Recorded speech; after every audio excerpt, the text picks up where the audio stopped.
The western sun scorched down on the dusty little town like it was trying to burn it off the map. Dust swirled thick in the air as the stagecoach creaked its way toward the station. Elias Ward stood alone on the wooden platform, gripping a letter with smeared ink. Tucked inside was the photo of a blonde-haired, blue-eyed woman, his mail-order bride. The one he had waited for through the long, lonely winter. Elias's heart pounded like a drum.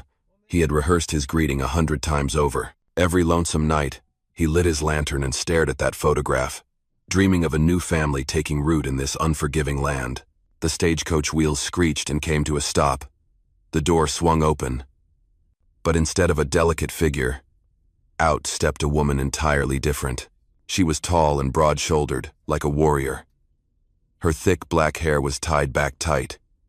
Her skin was the color of burnished copper, her deep black eyes scanning the crowd with sharp caution. She wore a deerskin coat the color of dry earth, hugging a powerful frame. One sleeve was torn, and dark blood had soaked into her right side. In her arms, she clutched a wooden box carved with swirling cloud patterns, holding it like her very soul depended on it. The small crowd at the station froze. Curious, uneasy stares cut through the silence. Elias furrowed his brow, glancing at the letter in his hand, then back at the woman before him. She was not the gentle German girl from the photograph. This was a giant Apache woman, standing lost at the edge of the frontier. The wind kicked up another cloud of dust, sweeping away every word Elias had practiced. Only one question rang out in his head. Why in God's name did the Lord send the wrong woman to my doorstep? And if it were you in Elias's boots, what would you feel in that moment? Let me know down in the comments. Elias stood frozen, the letter trembling softly in his hand. On the paper, the handwriting from the marriage agency remained his name, the name of the blonde-haired German girl, and a promise of a new life. But the woman standing before him, tall, powerful, her gaze slicing through the crowd like a blade, made all of it seem meaningless. The stagecoach driver hopped down, brushed the dust off his coat, and shook his head with a mutter. Some kind of paperwork mix-up. I just haul passengers, do not know a thing. Then he climbed back onto the coach, cracked his whip, and rolled away like he wanted no part of whatever this was. The Apache woman said nothing. She stood still, soft leather shoes resting on the wooden boards, the carved wooden box pressed tight to her chest. Her face was resolute, carved with the rugged lines of the mountains. Her eyes scanned the crowd, as though waiting for someone to call her name. Elias tried to speak, but the greeting he had rehearsed 100 times to welcome his German bride caught in his throat. All he could do was step forward, holding out the letter. My name is Elias Ward. I was expecting someone else. The woman lifted her eyes black as coal pits and looked straight at him. Then, without a word, she reached into her coat and pulled out another piece of paper covered in strange, curling symbols that looked more like drawings than writing. Her long finger pointed to the paper, then to herself. Softly, she spoke a single sound that floated like smoke. Anaba. A murmur rose from the crowd. Samuel Crow, the general store owner, stepped off his porch, planting his hands on his hips as he glanced from Elias to the woman. Ward, what is going on here? That is not the girl you have been writing to for the past 8 months. This here's trouble. Elias felt heat rising in his chest. A mix of disappointment and confusion churned inside him. And yet, there was something else, something that kept him from looking away. The torn sleeve of her deerskin coat caught the sunlight, revealing a dark, damp stain of blood not yet dry. The woman shifted slightly, angling the wooden box behind her as if to shield it from sight. Samuel followed Elias's eyes and frowned. You see that? She is hurt. Might be best to take her over to Dr. Miller's. But the moment she heard the word doctor, Anaba shook her head violently. Her eyes flared with fear. She stepped back, clutching the box tighter, her breath quickening. Every move she made screamed the same message. Do not touch it. Do not take the box. Elias stood still. Part of him wanted to turn and walk away, to tell himself this was someone else's mistake, not his burden to carry. But another part, a deeper part, shaped by loss and carved by injustice, whispered that he could not just leave her. A wave of dry heat swept through, kicking up a cloud of red dust. And in that moment, Elias Ward understood. This stagecoach had not just brought a stranger. It had brought him a fate he could not escape. Elias had no time to think before heavy footsteps echoed down the dusty street.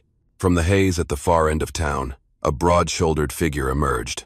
Marshal Grady, the man tasked with keeping the peace in this place. He wore a long black coat, a silver star gleaming on his chest, but his eyes were dull and murky, holding more greed than justice. "Ward," Grady called out, his voice rough from too many cigars. "Heard you were waiting on a bride, but looks like the wrong cargo showed up." He squinted at Annaba, then curled his lip. "An Apache. Built like a man. I do not care where you take her, but she is not staying here." Annaba did not understand the words, but the tone said enough.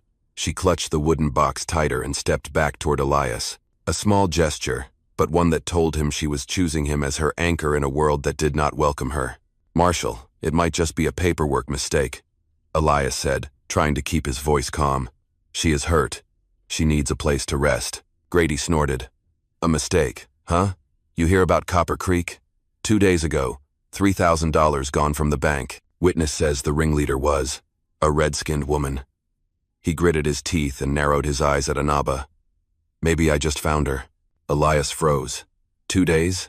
No one could ride from Copper Creek to here that fast unless they had wings. His eyes dropped to Grady's hands. The knuckles were swollen and red, fresh scratch marks across his skin, a tear in his vest. Then it hit him like a lightning bolt in a dry prairie storm. It was not the bride who had something to hide. It was the lawman. Samuel Crow stepped forward, gripping his hunting rifle tight. "Grady, that story does not add up." "This woman just stepped off the stagecoach," Grady snarled. "Back off, old man. I am checking that box she will not let go of. Bet my badge there is stolen gold inside." Annaba understood enough. Her eyes darkened, and she clutched the box as if it held her heart. She let out a stream of Apache words, trembling, but steady. Elias could not grasp the meaning, but the fear in her voice rang clear. His heart pounded. He knew that once Grady got his hands on that box, things would spin out of control. 2 choices echoed in his mind: walk away and stay safe, or step forward and do what a real cowboy would do. Elias took a slow breath, his fingers brushing the handle of the Colt at his side.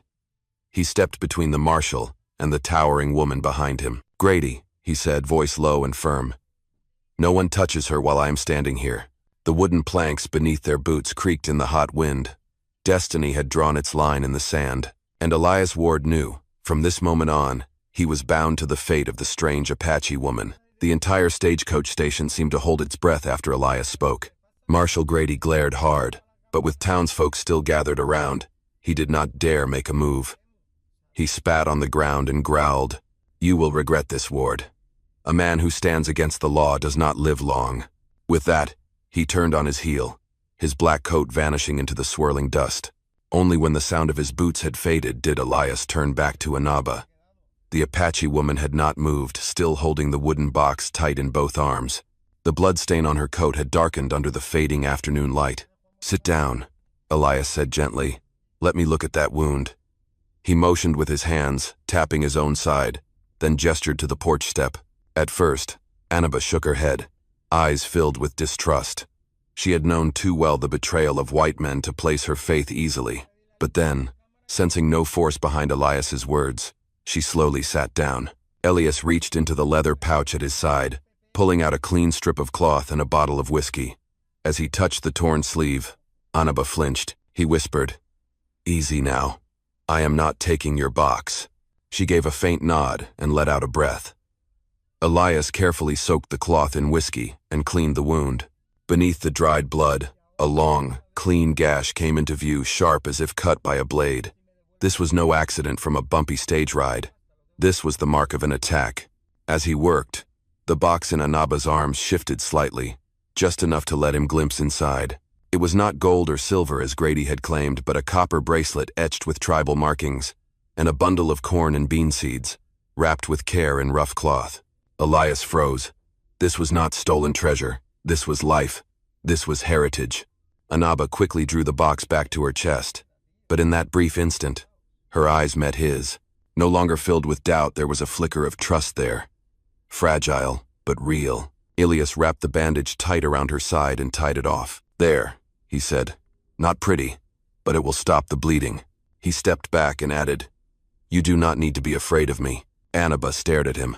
Then, for the first time, her lips formed a broken English word, thank you. Just 2 syllables, but they warmed something deep in Elias's chest. He sat down across from her, watching this towering woman hold that wooden box as if it carried her past, her people, and everything she believed in. In that moment, Elias understood he was no longer caught in a simple letter-writing mistake. He had stepped into something far greater, the story of an Apache woman, and the secret she carried with her. Thank you for spending this moment with me. If this story brought back memories of dusty evenings, echoing hoofbeats, and the spirit of the Old West, consider subscribing to the channel. So each day, we can sit together again. And I will tell you another story from the frontier. Evening fell over the town, the sunlight glowing red like forged steel. Elias was just about to help Annaba into Samuel's store for rest, when a thunder of hooves rang out from the end of the dusty road. A group of riders appeared, 6, maybe 7, shrouded in a haze of dust. At the front, no surprise, rode Marshal Grady. A wicked grin stretched across his face. "Ward," he bellowed, "I told you not to stand in the way of the law. You didn't listen. Now I'm here to finish it." Horses neighed, steel clashed against leather, and the glint of gun barrels caught the fading light. They formed a half-circle, closing in around the stage station. The few townsfolk quickly scattered, not daring to intervene. Samuel stood firm on the porch of his store, hunting rifle in hand, eyes drawn tight like a bowstring. Annaba shivered slightly, clutching the wooden box to her chest. Elias could feel her breath growing rapid, but in those deep black eyes, there was no more fear, only the wild gleam of an animal cornered and ready to strike. Grady raised his hand and gave the order. "Search her. Get that box. It doesn't leave this town." In a flash, Elias understood if they got through, Annaba would lose everything. His eyes darted around, the empty station platform, a few support posts, and a large water barrel beside the porch. An idea sparked. He stepped slowly onto the wooden boards, one hand resting on the handle of his Colt. "Grady," he said, voice steady as stone. "You talk about the law, but who holds you accountable? No witness saw her at Copper Creek, but your scratched-up hands?" Elias gave a crooked smile. "They tell a different story." Grady's eyes flared with fury. "You talk too much, Ward. Get him." 3 riders charged forward. At that moment, Elias turned and fired. The shot did not aim at a man, it hit the water barrel beside the porch. The wooden barrel exploded, sending a rush of water spilling across the red dust road. Horses reared and screamed, their hooves slipping wildly in the sudden mud. Riders crashed to the ground, swearing as chaos erupted. Samuel wasted no time. He raised his rifle and fired a warning shot into the air. "That's enough, Grady. We all know who the real Liar Island." In the confusion, Elias pulled Annaba behind a freight wagon, shielding her with his body. Her breath burned hot against his ear, and the box stayed firm in her strong arms. But Elias knew the little trick had only bought them time. Grady would not give up so easily. And out there, beyond the horizon, there were larger forces tracking the footsteps of this towering Apache woman. The shadows were closing in, and the real storm was just beginning. The sound of hoofbeats echoed from afar, at first scattered, then building into a pounding war drum. Elias looked up. On the horizon, a massive dust cloud twisted skyward. Rolling in with a thunderous growl, Samuel whispered hoarsely, "Lord have mercy." A whole Apache war party. Grady and his men froze. Their horses, still shaken from the mud, stamped and fidgeted as more than 30 Apache warriors emerged from the west, tall, formidable figures, their weapons gleaming in the dying sunlight. They rode into town like a steel river, solemn, unstoppable, terrifying. At the front rode a man with streaks of silver in his long hair, a face etched by time, and eyes burning bright, Chief Taza Greyhawk. He raised a ceremonial spear high, his deep voice booming across the street. "Who has harmed the daughter of our tribe? Who dares steal the sacred heirloom of our ancestors?" The townsfolk fell silent.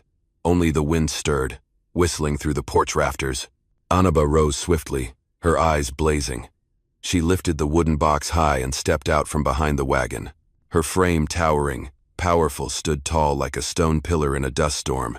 Taza rode forward, his gaze falling on the bandage at her side, then shifting to Elias. "This man, did he save you?" Annaba nodded firmly, holding the box even closer to her chest. She spoke a long stream of Apache, her voice choked with emotion but filled with pride. Taza listened, his eyes glowing with a deep, unshakable pride. Then he turned to Grady. This wound was no accident. What blade made the cut? And this box it holds not gold, but a copper bracelet and seeds passed down through generations. It is a symbol of our people's right to live and thrive on this land. Who dares call it stolen property? A chorus of war cries rang out as the Apache warriors raised their weapons high. Grady's horse reared, sensing the fury in the air. Sweat beaded across his brow as he fought to keep control. Elias stepped forward, his voice firm as bedrock. "Marshal, your scratched-up hands have betrayed you. No one saw this woman at Copper Creek, but everyone saw her arrive here, wounded. If there is still justice in this town, then you are the one who must answer for your actions." Grady's face turned pale. His hand inched toward his gun, but in an instant, dozens of spears and rifles aimed straight at him. Even Samuel on the porch had his rifle drawn and ready. Grady had men, but now, he stood utterly alone. The moment hung tight, stretched like a bowstring. Dust swirled in the burning red light of the sun, and Elias knew the line between bloodshed and peace was now no wider than the pull of a trigger. Time stood still. The entire town held its breath, the only sound the moaning wind slipping through the porch rafters. Grady remained frozen, his hand hovering over the grip of his gun, but he knew one wrong move, and dozens of Apache spears and rifles would turn him into a forgotten corpse. Taza Greyhawk urged his horse one step closer. His voice rolled like thunder. "This man saved the daughter of our tribe. But you, Grady, you tried to steal the treasure of our ancestors. The laws of white men may protect you, but the laws of earth and blood do not." Grady trembled. His eyes lost focus. He could feel his power crumbling beneath him. Slowly, he lowered his hand from the gun, then dropped to his knees in the dust. His men, seeing their leader broken, one by one let their weapons fall, raising their hands in silent fear. A murmur spread through the townsfolk. Many who had once bowed to Grady's authority now saw his true face. In the blood-red light of dusk, his false power turned to ash. Anaba stepped forward, still clutching the wooden box, her eyes alight. She knelt and opened it for all to see. Inside, there was no gold or silver, only a copper bracelet etched with tribal markings, and a bundle of corn and bean seeds. Small things, yet heavy with the soul of a people. Elias suddenly understood she was not just protecting a box, she was defending the right of her people to exist. Taza turned to Elias and gave him a respectful nod. "Cowboy, you stood between evil and my daughter. You owed us nothing, but from this day on, the honor of the Greyhawk tribe will remember the name Elias Ward." Anaba looked at Elias for a long moment. Then, instead of riding back with the warriors, she stepped closer, placing the wooden box gently at his feet. Her hand touched his arm, and her gaze, softened after so much storm, met his. "Stay." The word came out rough, imperfect but clear. Elias blinked, then nodded slowly. "Then stay you will, until the wound heals. Until you are ready to go." Samuel chuckled softly and shook his head. "Ward, maybe the Lord didn't send the wrong one after all. Maybe he knew exactly who you needed." The setting sun poured down, turning the stage station into a deep bronze glow. Grady was led away. His men scattered, and Elias stood there, beside the towering Apache woman, not saying a word, but sharing something new, something delicate but stronger than any paper marriage contract. A bond, born not from ink and promise, but from fire, dust, and trust. The sun sank behind the Red Rock Mountains, pouring a mix of blood and honey across the town in the light of dusk. The stage station was quiet now, marked only by deep wagon tracks in the dusty earth and the whistling wind weaving through the sun-bleached porch rafters. Elias stood on the porch, eyes tired but shining. Beside him, Anaba leaned against a wooden post, her wound bandaged, the sacred box resting safely at her side. For the first time since stepping off that stagecoach, her face had softened, no longer wound-tight like a drawn bowstring. Samuel, wiping down his old hunting rifle, sat in a creaky wooden chair and let out a soft chuckle. "Ward, looks like you're not so alone anymore. Sometimes the Lord sends the wrong one, only to make things right." Elias glanced at Anaba. She could not catch all of Samuel's words, but her eyes did. She slowly placed her hand atop the wooden box, then looked at Elias and whispered, her English halting but clear. "You, right man." Elias felt his chest tighten, as if some loose thread within him had finally been pulled snug. He no longer saw himself as a man who had paid for a stranger's photograph.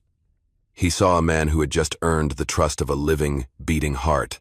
Out beyond the porch, Marshal Grady had lost all power.